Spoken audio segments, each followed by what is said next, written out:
ஆண்டவராகிய இயேசு கிறிஸ்துவின் நாமத்தினாலே உங்கள் யாவருக்கும் மால்வார்குறிச்சி மாரநாத சபையில் இருந்து சண்டே மெசேஜுக்கு உங்களை அன்புடன் வரவேற்கிறேன். தேவனாகிய கர்த்தர் நிச்சயம் நம்மை ஆசீர்வதித்து பெருக பண்ணுவாராக. இந்த நாளிலும் கர்த்தருடைய சபைக்கு பகிர்ந்தளிக்கப்பட்ட கர்த்தரின் வார்த்தையை காலை மன்னா நேர்களுக்காக சுருக்கமாக பதிவு செய்கிறேன். கேளுங்கள், தேவன் உங்களை ஆசீர்வதிப்பாராக. எபேசியர்கள் நிருபம் 1ஆம் அதிகாரம் 22, 23 ஆகிய வசனங்களை வாசிக்கும் போது, எல்லாவற்றையும் அவருடைய பாதங்களுக்கு கீழ்ப்படுத்தி எல்லாவற்றாலும் நிரப்புகிறவருடைய நிறைவாகிய சரீரமான சபைக்கு அவரை எல்லாவற்றுக்கும் மேலாக தலையாக தந்தருளினார். எனக்கு பிரியமான கர்த்தருடைய பிள்ளைகளே, அன்பார்ந்த தேவ ஊழியர்களே, அருமையான நண்பர்களே, இந்த இடத்துல எல்லாவற்றையும் அவருடைய பாதங்களுக்கு கீழ்ப்படுத்தி, இந்த உலகத்துல நம்ம பார்க்குற பெருசா ஆசீர்வாதம் எல்லாமே அதெல்லாம் ஆண்டவருடைய பாதங்களுக்கு கீழே தான் இருக்கு. நம்முடைய ஆண்டவர் அவ்வளோ பெரிய ஆண்டவர். அவர் தான் எல்லாவற்றையும் உருவாக்கினார், உண்டாக்கினார். மனுஷனுக்கு ஆளுமையும் கர்த்தர் தான் கொடுத்தார். இந்த எபேசியர் 1ஆம் அதிகாரம் 15 23 வசனங்களை வாசிப்போம் என்று சொன்னால், இது எபேசியருக்காக அப்போஸ்தலனாகிய பவுல் ஸ்தோத்திர ஜெபத்தை ஏறெடுக்கிறார். இந்த எபேசு திருச்சபையை சார்ந்த விசுவாசிகள் எப்படி இருந்திருக்கிறாங்க அப்படின்னா, நல்ல விசுவாசம் உள்ளவர்களாக இருந்திருக்கிறார்கள். விசுவாசம் என்றால் என்ன என்று கேட்டால், எபிரியர் 11:1 சொல்லப்பட்டிருக்கிறது, நம்பப்படுகிற உறுதி, காணப்படாதவர்களின் நிச்சயம். அதாவது இது நடக்க சான்ஸே இல்லை, ஆனா நடக்கும். அதான் விசுவாசம். எனவே நம்முடைய வாழ்க்கையில விசுவாசம் ரொம்ப தேவை. இந்த சபை மக்கள்கிட்ட காணப்படுது விசுவாசம். அதே போல இரண்டாவதாக பரிசுத்தவான்கள் எல்லாரும் மேலேயும் ஒரு அன்பு காணப்பட்டு இருக்கிறது. நம்முடைய வாழ்க்கையிலும் நம்முடைய திருச்சபைகளிலும் எல்லா பரிசுத்தவான்களை நேசிக்கிறவர்களாய், எல்லா பரிசுத்தவான்களுக்காய் ஜெபிக்கிறவர்களாய் காணப்பட வேண்டும். இந்த இதுக்குரிய அன்பை பற்றி பார்க்கும்போது அகாப்பே அன்பு, அதாவது சுயநலமற்ற அன்பு. எல்லாருடைய அன்புமே சுயம் உள்ளதா இருக்கும். ஆனா இந்த அகாப்பே அன்பு என்பது சுயநலமற்ற அன்பு. ஆகவேதான் இந்த சபை மக்கள் அன்புள்ளவர்களாய் இருந்திருக்கிறார்கள். நாமும் அன்புள்ளவர்களாய் காணப்பட வேண்டும்.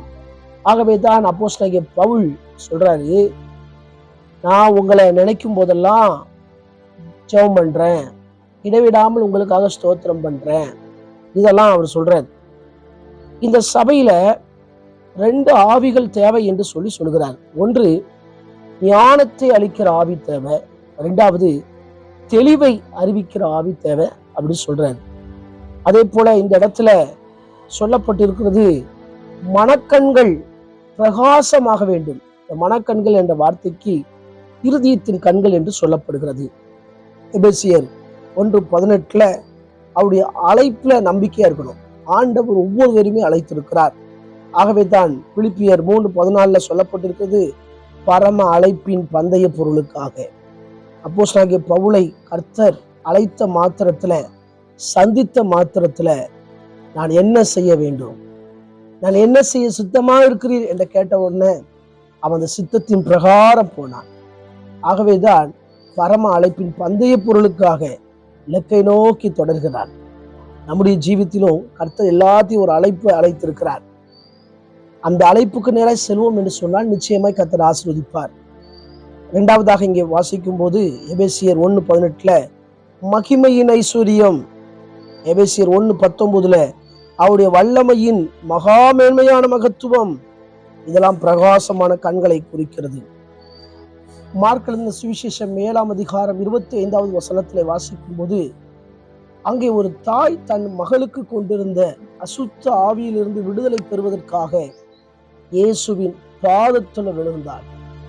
இயேசுவின் பாதத்துக்கு கீழே தான் நம்ம பார்க்கிற அத்தனை ஆசீர்வாதங்களும் இருக்கிறது. இயேசுவின் பாதத்துல விழுந்த அந்த ஸ்திரீ தன் மகளுக்கு இந்த அசுத்த ஆவியிலிருந்து விடுதலை வேண்டும் என்று சொல்லி கேட்கும்போதுதான் இயேசு சொல்லுகிறார், பிள்ளையின் அப்பத்தை எடுத்து நாய்க்குட்டிகளுக்கு போடுகிறது நல்லதல்ல என்று சொல்லி இயேசு படார்ன்னு சொல்லி வார்த்தையை பேசும்போதுதான் இந்த ஸ்திரீ சொல்கிறார், மெய்தான் ஆண்டவரே, ஆனாலும் மேஜையிலிருந்து விழும் துணிக்கியை நாய்க்குட்டிகள் தின்னுமே. தன்னை தாழ்த்துகிறார். இயேசு பாருங்க எப்படி பேசுறாரு பாருங்க. அதையும் அவர் சொல்ற, உண்மைதான் ஆண்டவரே, அவளுக்கு தேவை என் மகள் அசுத்தாவிலிருந்து சுகம் பெறணும். அவ இயேசுவின் பாதத்துல விழுந்ததுனாலதான் தாம் பிள்ளையினுடைய அசுத்தாவி நீங்கிறது.